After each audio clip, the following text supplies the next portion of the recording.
بسم اللہ الرحمن الرحیم۔ السلام علیکم۔ علم کی بات چینل دیکھنے والوں کو راؤ قمر رضوان نئی ویڈیو میں خوش آمدید کہتا ہے۔ دوستو، حضور نبی کریم صلی اللہ علیہ وآلہ وسلم نے فرمایا 6 ایسی عورتیں جن کی نماز ان کے منہ پر مار دی جائے گی۔ قبولیت اعمال ایک راز ہے جو موت کے بعد ہی کھلے گا، اور اگر اعمال کے قبول و عدم قبول کا معلوم کرنا اتنا آسان ہوتا تو ریاکاروں اور بدعتیوں کی اتنی کثرت نہ ہوتی۔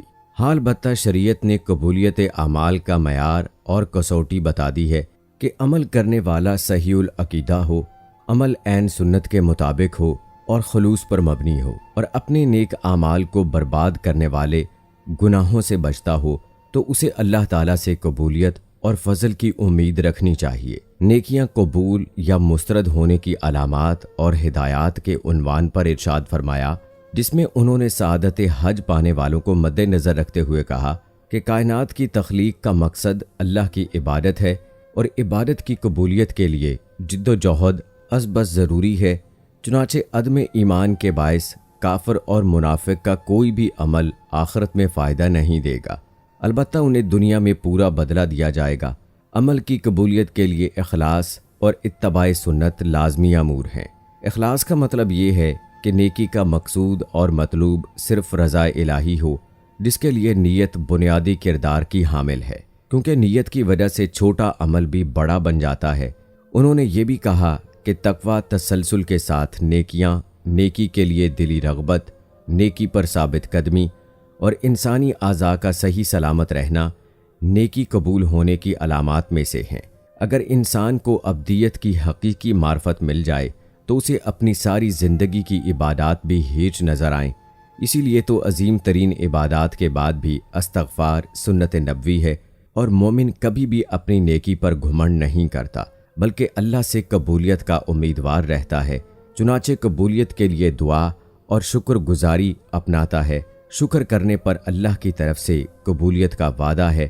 دوسری جانب شرک، ریاکاری، نیکی کے عوض دنیاوی مفادات کا حصول، حالت ارتداد میں موت، دین سے نفرت، اللہ کی آیات اور آخرت میں ملاقات کا انکار، غضب الہی کا موجب بننے والے اعمال کرنا، منافقت، ہٹ دھرمی اور اناد کی بنیاد پر سنت سے تصادم، اپنی بات کو نبی کریم صلی اللہ علیہ وآلہ وسلم کی بات پر فوقیت دینا، اپنی پارسائی پر گھمنڈ، نجومی کے پاس جانا، عصر کی نماز ترک کرنا، حقوق العباد تلف کرنا، تنہائی میں گناہ کرنا، غیر شرعی مقصد کے لیے کتا پالنا اور شراب نوشی سے نیکیاں مٹ جاتی ہیں۔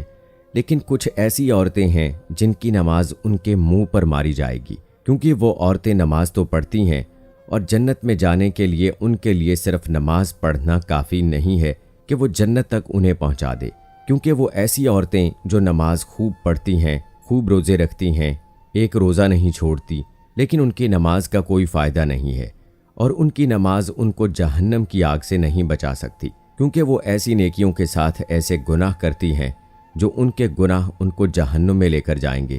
کیونکہ آپ صلی اللہ علیہ وآلہ وسلم نے فرمایا 2 چیزیں اسلام نے ہم کو دی ہیں، پہلی ہے حقوق اللہ، دوسرا ہے حقوق العباد۔ پہلے اللہ کے حق، بعد میں بندے کے حقوق۔ اللہ کے حقوق میں نماز، روزہ اور زکوٰۃ اور حج ہیں، جبکہ بندے کو چاہیے کہ یہ تمام حقوق پورے کرے۔ پھر اس کے بعد جو حقوق العباد ہیں وہ بہت مشکل ہیں، کیونکہ اگر حقوق اللہ میں سے کسی ایک حق کی پامالی ہو گئی تو اللہ تعالیٰ سے آپ توبہ کریں تو اللہ تعالیٰ معاف فرما دے گا، کیونکہ وہ غفور الرحیم ہے۔ لیکن اگر حقوق العباد میں سے کسی حق میں پامالی ہو گئی تو حقوق العباد کی معافی نہیں ہے۔ دوستو، اب ہم آپ کو ان عورتوں کے بارے میں بتاتے ہیں جن کی نماز یا کوئی بھی نیکی قبول نہیں ہوتی۔ رسول اکرم صلی اللہ علیہ وآلہ وسلم نے یہ بات بھی بیان کی تھی، جو عورت جوان ہو جائے جب تک سر پر دوپٹہ نہیں ہے اس کی نماز نہیں ہوتی، اور آپ نے یہ بھی فرمایا جو اپنی بالوں کو نہیں ڈھانپتی اس کی نماز قبول نہیں ہوتی۔ رسول اللہ صلی اللہ علیہ وآلہ وسلم نے یہ بھی فرما دیا، اگر کوئی عورت مسجد میں جاتی ہے ادھر اور خوشبو لگا کر جب تک وہ غسل نہیں کر لیتی اس کی بھی نماز قبول نہیں ہوتی۔ اس لیے فرمایا، اے عورتوں کی جماعت، تم میں سے کوئی مسجد میں جانا چاہے تو خوشبو لگا کر نہ جائے، جب تک یہ غسل نہیں کر لیتی یہ نماز یا عبادت قابل قبول نہیں۔ خاوند کی نافرمانی کرنے والی حدیث کے الفاظ ہیں 3 ایسے لوگ ہیں ان کی نماز قبول ہونا تو دور کی بات کانوں سے بھی اوپر نہیں جاتی۔ غلام مالک کی اجازت کے بغیر دوڑ گیا، اگر وہ جا کر تہجد بھی پڑھے گا لیکن اس کی کوئی بھی نماز یا عبادت قبول نہیں ہوگی۔ ایسی عورت جو اپنے خاوند کو ناراض کر کے رات گزارتی ہے اس کی بھی نماز قبول نہیں کی جاتی۔ اور ایسا انسان جو لوگوں کو نماز تو پڑھاتا ہے لیکن لوگ اس کی امامت پر خوش نہیں ہیں، پسند نہیں کرتے، شرط یہ ہے کہ کوئی شرعی سبب ہو، ویسے مزاج کی بات نہ ہو۔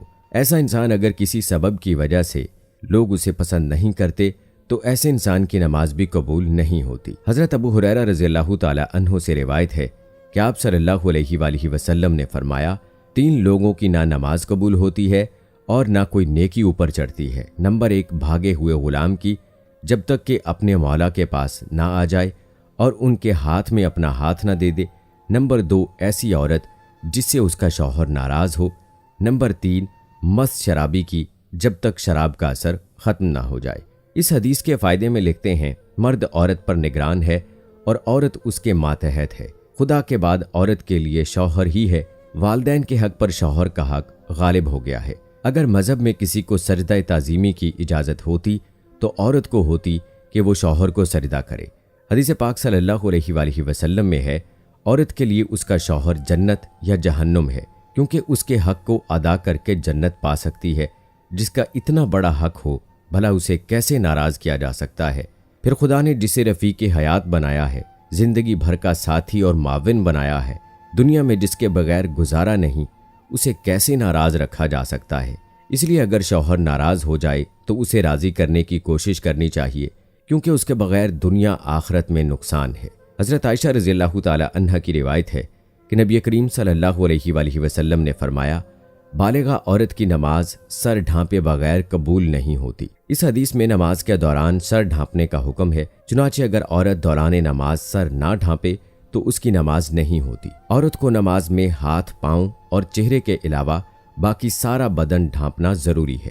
سینہ بند ضروری نہیں۔ ایسے باریک کپڑوں میں جن سے بدن جھلکے نماز نہیں ہوتی۔ جو کپڑے ایسے باریک ہوں کہ ان کے اندر سے بدن نظر آئے ان سے نماز نہیں ہوتی۔ نماز کے لیے دوپٹہ موٹا استعمال کرنا چاہیے۔ چہرہ، دونوں ہاتھ گھٹنوں تک اور دونوں پاؤں ٹخنوں تک، ان 3 اعضاء کے علاوہ نماز میں پورا بدن ڈھانپنا عورت کے لیے نماز کے صحیح ہونے کی شرط ہے۔ اس کے بغیر نماز نہیں ہوگی۔ خواتین کا یہ کہنا کہ جب بندوں سے پردہ نہیں تو خدا سے کیا پردہ، بالکل غلط ہے۔ اللہ تعالیٰ سے تو کپڑے پہننے کے باوجود آدمی چھپ نہیں سکتا، تو کیا پورے کپڑے اتار کر نماز پڑھنے کی اجازت دی جائے گی؟ پھر بندوں سے پردہ نہ کرنا ایک مستقل گناہ ہے۔ جو عورت اس گناہ میں مبتلا ہو اس کے لیے یہ کیسے جائز ہو گیا کہ وہ نماز میں بھی سطر نہ ڈھانپے؟ الغرض عورتوں کا یہ شعبہ شیطان نے ان کی نمازیں غارت کرنے کے لیے ایجاد کیا ہے۔ نماز کے دوران سر کھل جائے اور 3 بار سبحان اللہ کہنے کی مقدار تک کھلا رہے تو نماز ٹوٹ جائے گی، اور اگر سر کھلتے ہی فوراً ڈھک لیا تو نماز ہو گئی۔ نفل نماز تو بیٹھ کر پڑھنے کی اجازت ہے، گو بیٹھ کر پڑھنے کا آدھا ثواب ملے گا، لیکن فرض نماز بیٹھ کر نہیں ہوتی، کیونکہ قیام نماز کا رکن ہے، مردوں کے لیے بھی اور عورتوں کے لیے بھی، اور اصول یہ ہے کہ نماز کا رکن فوت ہو جائے تو نماز نہیں ہوتی۔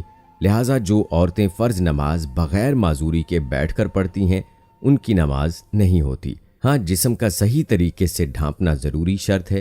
پہنچوں تک ہاتھ کھلے ہوں تو مذائقہ نہیں، سینے پر اوڑھنی ہونی چاہیے، سجدے میں دوپٹہ نیچے آ جائے تو بھی نماز ہو جاتی ہے۔ عورتوں کا جمع ہو کر اس طرح نفل نماز جماعت کے ساتھ ادا کرنا بدعت ہے اور متعدد غلطیوں کا مجموعہ ہے، جس کی وجہ سے وہ سخت گناہگار ہیں۔ اور نیل پالش اور آدھی آستین والی عورتوں کی تو انفرادی نماز بھی نہیں ہوتی۔ فجر کی نماز تو عورتوں کو اول وقت میں پڑھنا افضل ہے اور دوسری نمازیں مسجد کی جماعت کے بعد پڑھنا افضل ہے۔ جمعہ، جماعت اور عیدین کی نماز عورتوں کے ذمہ نہیں ہے۔ حضرت صلی اللہ علیہ وآلہ وسلم کا بابرکت زمانہ چونکہ شر و فساد سے خالی تھا، ادھر عورتوں کو حضرت صلی اللہ علیہ وآلہ وسلم سے احکام سیکھنے کی ضرورت تھی، اس لیے عورتوں کو مساجد میں حاضری کی اجازت تھی، اور اس میں بھی یہ قیود تھیں کہ باپردہ جائیں، میلی کچیلی جائیں، زینت نہ لگائیں۔ اس کے باوجود عورتوں کو ترغیب دی جاتی تھی کہ وہ اپنے گھروں میں نماز پڑھیں۔ چنانچہ حضرت عبداللہ بن عمر رضی اللہ تعالی عنہ سے روایت ہے کہ حضرت صلی اللہ علیہ وآلہ وسلم نے فرمایا، اپنی عورتوں کو مسجدوں سے نہ روکو اور ان کے گھر ان کے لیے زیادہ بہتر ہیں۔ حضرت عبداللہ بن مسعود رضی اللہ تعالی عنہ سے روایت ہے کہ رسول اللہ صلی اللہ علیہ وآلہ وسلم نے فرمایا، عورت کا اپنے کمرے میں نماز پڑھنا اپنے گھر کی چار دیواری میں نماز پڑھنے سے بہتر ہے، اور اس کا پچھلے کمرے میں نماز پڑھنا اگلے کمرے میں نماز پڑھنے سے بہتر ہے۔ مسند احمد میں حضرت ام حمید سعد رضی اللہ تعالی عنہ سے مروی ہے کہ انہوں نے عرض کیا، یا رسول اللہ صلی اللہ علیہ وآلہ وسلم، میں آپ کے ساتھ نماز پڑھنا پسند کرتی ہوں۔ آپ صلی اللہ علیہ وآلہ وسلم نے فرمایا، مجھے معلوم ہے کہ تم کو میرے ساتھ نماز پڑھنا محبوب ہے، مگر تمہارا اپنے گھر کے کمرے میں نماز پڑھنا گھر کے صحن میں نماز پڑھنے سے بہتر ہے، اور گھر کے صحن میں نماز پڑھنا گھر کے احاطے میں نماز پڑھنے سے بہتر ہے، اور احاطے میں نماز پڑھنا اپنے محلے کی مسجد میں نماز پڑھنے سے بہتر ہے، اور اپنے محلے کی مسجد میں نماز پڑھنا میری مسجد میں میرے ساتھ نماز پڑھنے سے بہتر ہے۔ راوی کہتے ہیں کہ ام حمید رضی اللہ تعالی عنہا نے یہ ارشاد مبارک سن کر اپنے گھر کے لوگوں کو حکم دیا کہ گھر کے سب سے دور اور تاریک ترین کونے میں ان کے لیے نماز کی جگہ بنا دی جائے۔ چنانچہ ان کی ہدایت کے مطابق جگہ بنا دی گئی، وہ اسی جگہ نماز پڑھا کرتی تھیں یہاں تک کہ اللہ تعالیٰ سے جا ملی۔ یہ تو حضرت صلی اللہ علیہ وآلہ وسلم کے دور سعادت کی بات تھی، لیکن بعد میں جب عورتوں نے ان قیود میں کوتاہی شروع کر دی جن کے ساتھ ان کو مساجد میں جانے کی اجازت دی گئی، تو فقہائے امت نے ان کو جانے کو مکروہ قرار دیا۔ ام المومنین حضرت عائشہ صدیقہ رضی اللہ تعالی عنہا کا ارشاد ہے، عورتوں نے جو نئی روش اختیار کر لی ہے، اگر رسول اللہ صلی اللہ علیہ وآلہ وسلم اس کو دیکھ لیتے تو عورتوں کو مسجد سے روک دیتے، جس طرح بنو اسرائیل کی عورتوں کو روک دیا گیا تھا۔ ام المومنین حضرت عائشہ صدیقہ رضی اللہ تعالی عنہا کا یہ ارشاد ان کے زمانے کی عورتوں کے بارے میں ہے۔